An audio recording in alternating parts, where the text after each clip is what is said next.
430 வருஷம் முடிந்த அன்றைய தினமே கர்த்தருடைய சேனைகள் எல்லாம் எகிப்து தேசத்திலிருந்து புறப்பட்ட. கர்த்தருடைய சேனை என்று சொல்லி எழுதப்பட்டிருக்கிறதை கவனித்து பாருங்கள். அருமையான மகனே, அருமையான மகளே, உன்மேல் இருக்கிற நிந்தை நீங்கும் என்று சொல்லி கர்த்தருடைய ஆவியானவர் சுட்டி காட்டுகிறார்.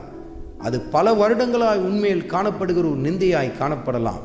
ஒரு சன பொழுதில் கர்த்தர் இஸ்ரவேல் ஜனங்கள் மேல் இருந்த நிந்தையை மாற்றி போட்டார், அடிமைகள். ஆனால் இப்பொழுதோ கர்த்தரின் சேனை என்று சொல்லி அழைக்கப்படத்தக்கதாய் கம்பீரமாய் தலை நிமிர்ந்து அவர்கள் எகிப்தை விட்டு புறப்பட்டு வந்தார்கள். பாருங்கள் அருமையான மகனே, அருமையான மகளே, நீ கூனி குறுகி போன இடத்தில், தலைகுனிந்த இடத்தில், நிந்திக்கப்பட்ட இடத்தில், அவமானப்படுத்தப்பட்ட இடத்தில் உன் நிந்தையை கர்த்தர் நீக்கி உன்னில் மகிமைப்பட ஆரம்பிப்பார்.